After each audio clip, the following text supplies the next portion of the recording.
Hello, everybody. This is Jimmy Stevens here. I am back with a new edition of the Peak Performer series with a very special guest and a very special location. We are with Andrew Staygold here, backstage at Melissa's Missteak, the biggest stage in Banff, with a lot of history on the wall here. How are you doing today, Andrew? I'm doing great, Jimmy. How are you? I'm fantastic. So, anybody that doesn't know Andrew Staygold, he's been a mainstay in the Banff music scene for a long time now. He's a solo musician. He has a brand new band called Five and Dime. And not only that, but he's also the one of the in-house sound techs here at Melissa's for the biggest stage in Banff. What don't you do, Andrew? I guess I don't do a lot of things that aren't audio related these days. My whole gig for the last 10 plus years has been audio and music. So, Right yeah. on. That's awesome. And yeah, also the host of one of the longest running weekly events in karaoke every Tuesday at Melissa's too. Oh yeah. Yeah, so we'll get into that pretty soon here. So first we're gonna start off with your origin story. So tell us, how did you get to Banff? How did you get involved in the music scene and make music your career for the last 10 years? Moved to Banff in 2004. Came for just a summer before I was going to go to college in Toronto. I had the best time. 8 months here. Went back east. Didn't like college at all. Had the opportunity to come back to Banff. Moved back straight away. Moved in with my roommate, Frenchie at the time. Started playing his guitar just at home, hanging out, strumming and noodling away and stuff. Did that for a couple of years. Started hitting the open mic scene. Did my first ever open mic at Props up at the Banff Center. Then I connected with Gary at Bruno's back in the day. His open mic was still running then. Did a bunch of shows, started playing with the Lake Louise Ski Patrol Band. We had a good thing going on for about a year or something like that. At which point the music vibe really for me was like, I sort of like need to do this. So I moved to Vancouver to chase the dream, took audio school, hustled and chased the open mic scene as best I could there, tried to get anything going for myself. And after a few years, I miraculously got the opportunity to come back to Banff for this audio job here. And when I came back to town, I just was also grinding on that music scene, hitting the coffee shops, hitting the farmers markets, building up my skill and rapport until I started playing with another fellow. Started getting connected in with sort of the venues around Banff and Canmore mostly. And I don't know, it just kind of kept snowballing, kept grinding away at it. And once we got onto the other side of COVID, my solo show has started to become pretty strong, feeling like I can deliver a pretty good product. And I've kind of just been getting busier and busier ever since.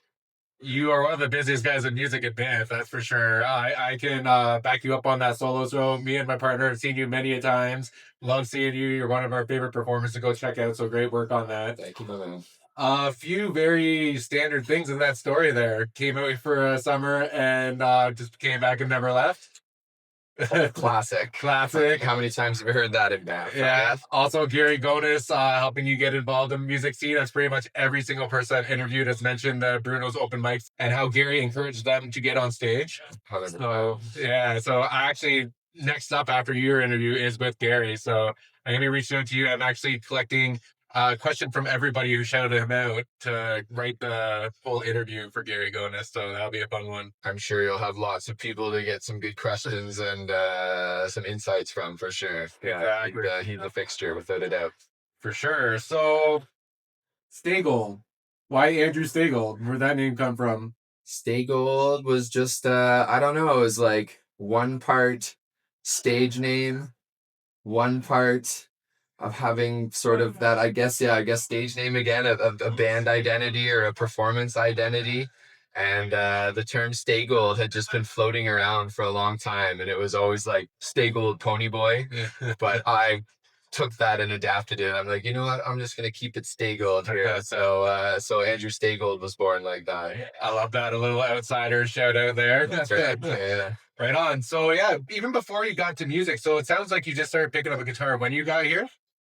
More or less. Yeah. Yeah. You were saying you lived with Frenchie there, another long time member of the not quite music scene, just a local scene. I believe I'll see him at the Pump and Tap tonight for Band Pump Night. I'm sure you will. Yeah. So where did your love of music develop before coming to Banff? I guess it was always, it's easy to say I love music. I'd listen to all of my CDs back in the day. I'd have my headphones on as a teenager all the time, listening to tunes and everything like that. I can actually trace my love for acoustic guitar to there's a Tupac song of all genres, but it's got just a hella good like sort of Spanish guitar acoustic sound. And I would listen like where you had to like replay the CD, you'd hold down the like reverse button, and I would just listen to that over and over and over again. And I don't know, it just seeded my love for that sound, so that when I finally did get to sit down with the acoustic guitar, it was uh, it was just one of those easy connections to make. It was just like, oh, I feel like I'm doing what I'm supposed to be doing. This didn't actually necessarily come naturally to me, but it was just so fun to play, and I just loved the sound of it, and I kind of never was able to put it down again. Oh, that's amazing. So we were sitting here in Melissa's Mistake. We kind of touched on how you got the in-house sound tech gig here quite a while ago. We have all this history on the walls here. We are actually just here covering Matt Anderson, who signed the wall up here last Friday. I'm actually making a reel for Melissa's on that right now. It should be posted by Thursday. That's fun. So tell us about how you got this gig and some of the favorite shows that you've got to work on as a sound tech while here. I got this gig through my homie and old connection, Chris Barkhouse. He has been a long time sound guy, audio tech in the Bow Valley in Banff, really. And when I was in Vancouver, I had taken audio school, and I was not loving it, to be honest. I was looking for that opportunity. And I was having a really bad afternoon one day, and then the phone rang, and it was Chris, and he's like, "Man, I would really like you to come back to Banff. I could use help." He was kind of getting overwhelmed with all of the gigs that were happening here. It was Wild Bills at the time, and so I came back, moved in with him and his wife, and basically mentored under him for like 2 or 3 years almost, and kind of got the ball rolling in terms of having an audio career like that here. And so that was great. Shout out Chris Marcos.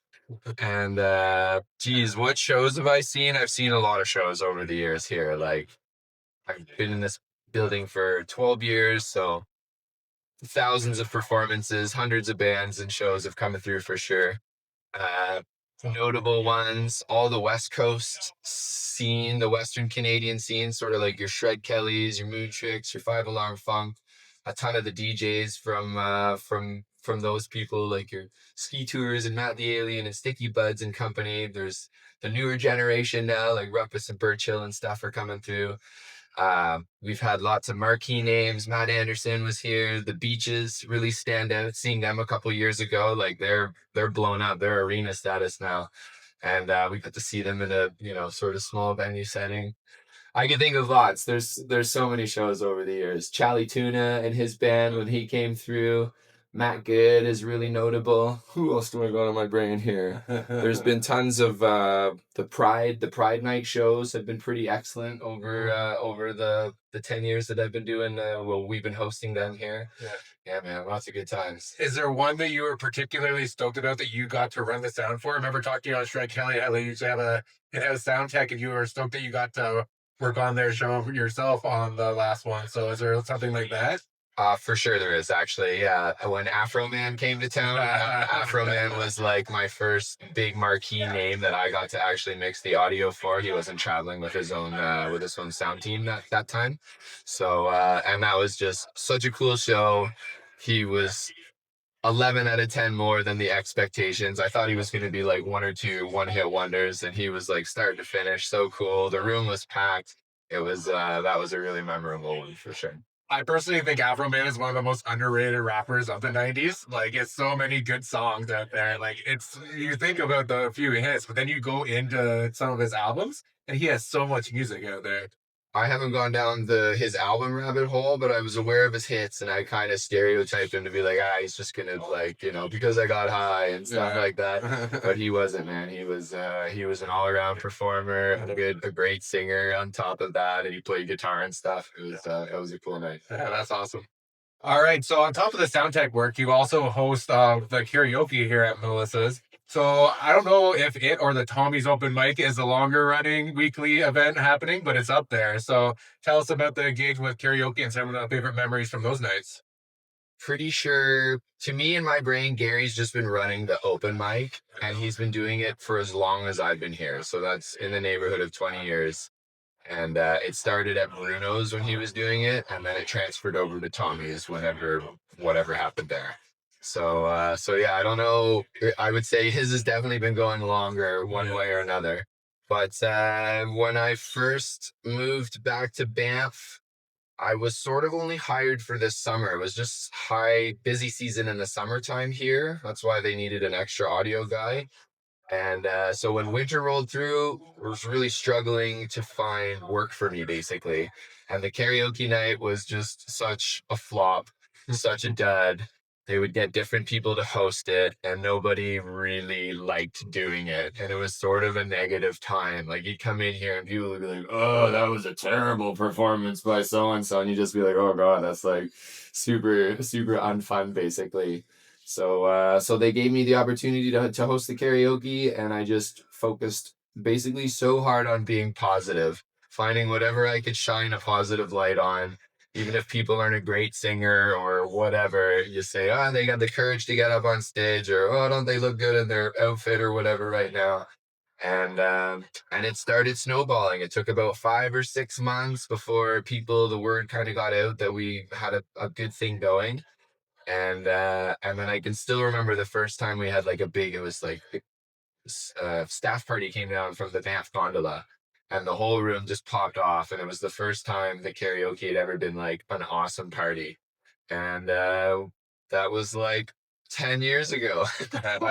And we've just been just been keeping it going every Tuesday, and it's been pretty cool to see how much it snowballed and how much the momentum is we're able to keep it going. Mhm. Yeah, man. That's awesome. Is there any performances or memories, performances for better or for worse, that stand out in your mind over the years? There's lots of hilarious and impressive performances.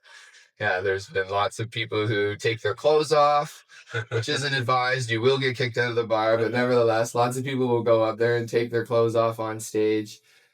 We've seen all kinds of like people doing backflips and what have you. There have been tremendous moments where people will come in and they're just like face meltingly good at like one song or something like that. Like they'll sing Whitney Houston or something like that. And they'll just absolutely melt the room. Seen sentimental things. I remember this one time this woman came in and she was just shaking like a leaf. She was like, I would never sing, but her dad had just died and he was a karaoke guy. So Oh, she got up wow. on stage and sang his karaoke song, Yeah. and it was super touching. Yeah, post COVID, we had like so many people this room would fill. We'd have like 500 people capacity with a lineup outside of people trying to get in for karaoke night. And some of the performances there were just like it was like a rock star vibe show, and it was just karaoke night. Oh, that's amazing. Yeah, it's pretty fun. Yeah, I saw one of your reels on Instagram of the post-COVID show. It looked like it was blowing up. So yeah, that's a lot of fun there. So you're also one of the most active solo musicians around the Bow Valley, as we touched on at the beginning. You don't even play just a lot of venues, but you seem to have a lot of private events going on. So is there any like what are some of the most unique shows that you've played over the years? Because we have a lot of unique venues, and I'm sure you played a lot of unique private events out there. Yeah, definitely very proud of my gigging. I did 139 paid gigs last Oh year. wow. That's definitely my personal record so far, so pretty proud about that. And I like all every scene has its own different energy. So playing in the pubs has its own vibe. It's super fun. Doing events like weddings are always very special. Some of the unique places I've got to play in recent memory would be like the Sunset Fest at the top of the Mhm. Banff Gondola. That's a pretty surreal experience if there's just like a beautiful evening and the sun goes down and it's a glorious sunset, and the sound system, I can just hear my voice echoing down the mountain and everything. I'm like, what am I even doing right now? Like, this is amazing. Up at the Cliff House Bistro on Norquay, they host starlight dinners there a couple times every winter. I've gotten to perform.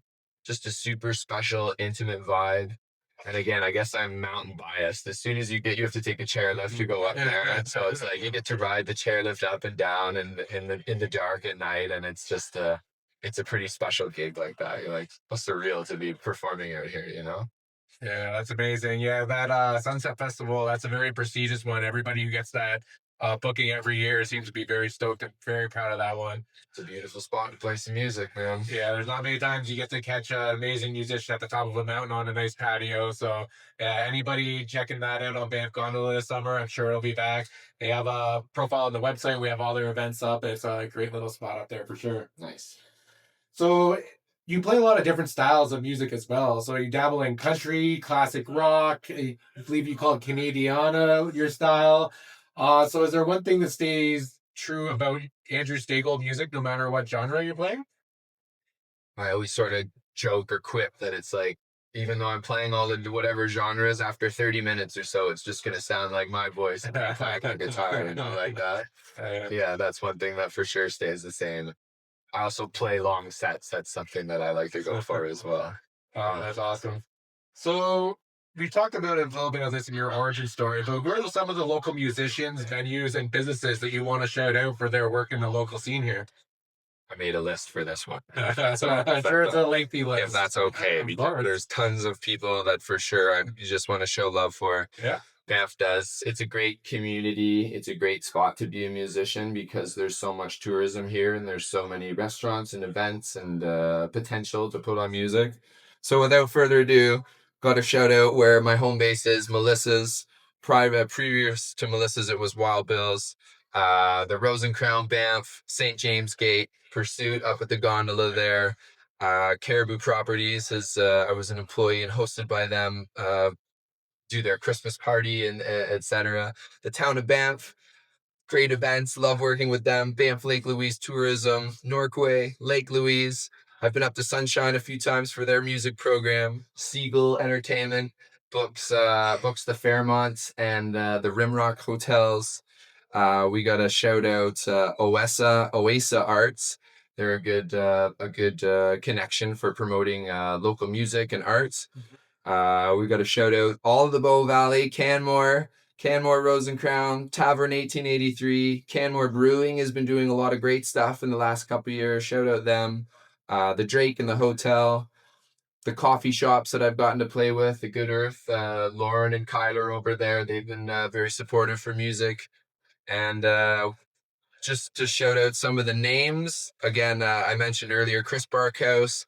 I have my old bandmate Grant Slavin. He really tapped me into the scene that was going around here.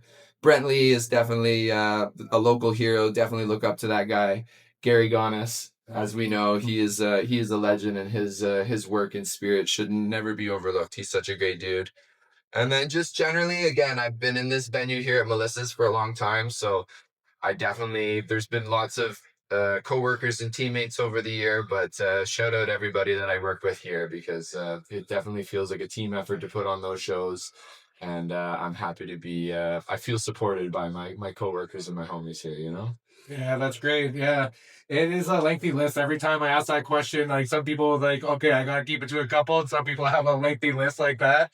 And yeah, that's what we're all about. Hope I didn't miss anybody. If I missed your name, I'm sorry. We'll get you next time. Yeah, exactly. And we're stoked Rocking Out Live to like help bring all that together in front of the public a little bit more. So that's why I ask for that list every time from people, whoever I interview, because it's just such a connected scene out here. It's really great to see everybody working together for the same goal of bringing great live music to the Bow Valley. I agree. Tip of the hat. So a new country band has popped up here in Banff recently called the Five and Dime. Want to tell us about how that band came together and what you guys hope to accomplish?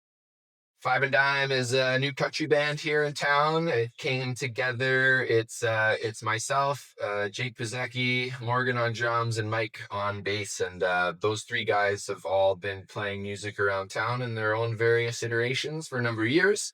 But it came together sort of fortuitously because here at Mel's, the owners here were like, we need a local country band playing. We just want to have a local country band for our stage. So that intention was sort of delivered to me, and I've been like, oh, we need to get a band together. And then Jake and Morgan were jamming on their own, and they wanted to do country, and they wanted to do it with the intention of playing gigs. Like, we just want to be able to play shows. And so that was a perfect synergy, because I'm like, perfect guys, because we're definitely looking for bands here that will fit that bill. So we started jamming together last February, and then we've had a couple of weekends. We've had a bunch of weekend gigs. We did New Year's for the town of Canmore, and it's been super exciting. Yeah, we're what are we trying to accomplish? We're trying to play some fun weekend music and get that band energy going.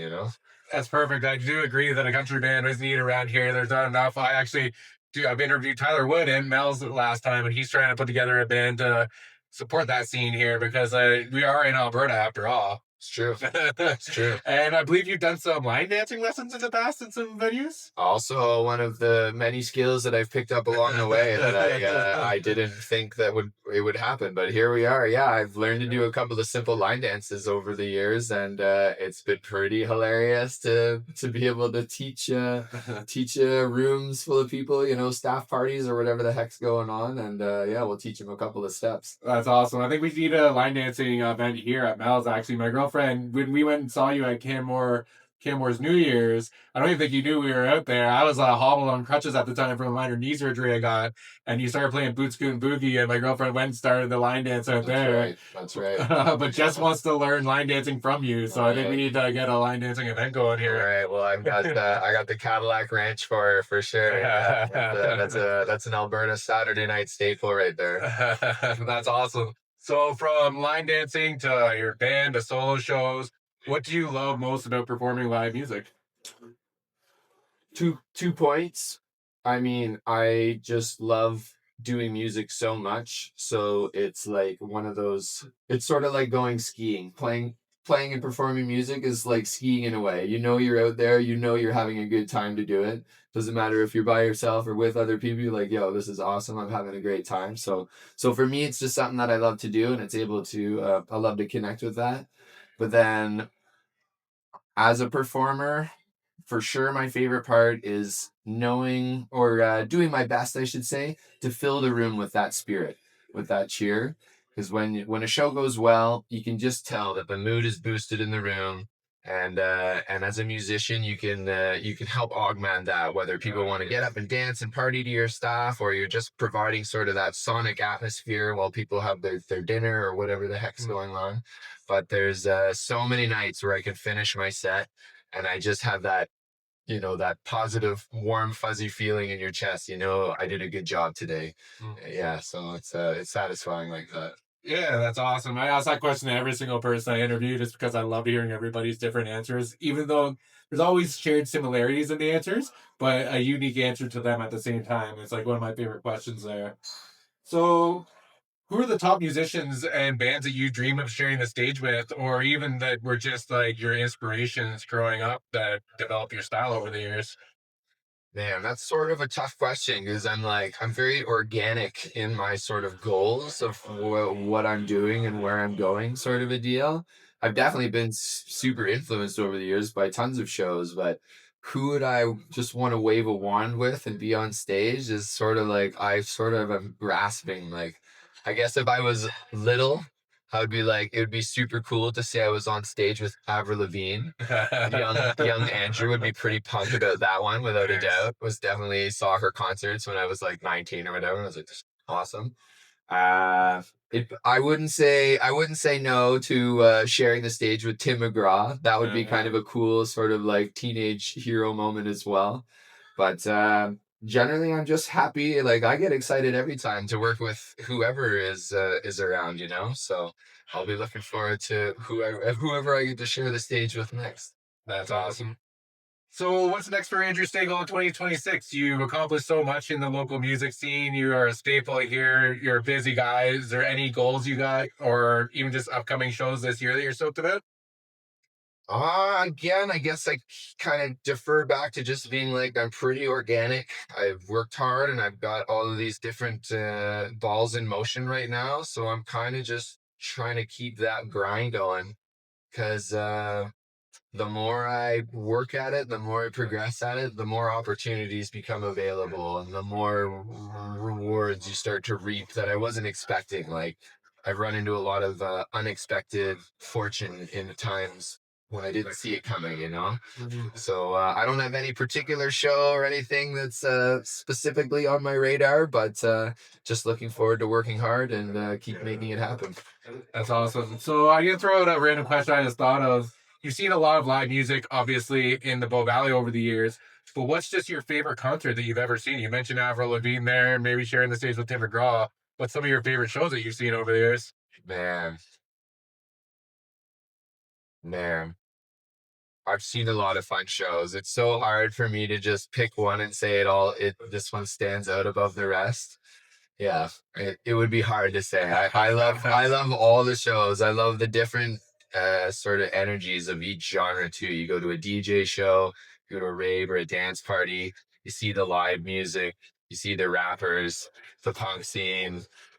Yeah, the sort of beautiful vocalists of Serena Riders and Matt Andersons and what have you. I'm very influenced by it all. I get captured. I fall in love every show that I go to when the vibe is on. It's hilarious. Yeah.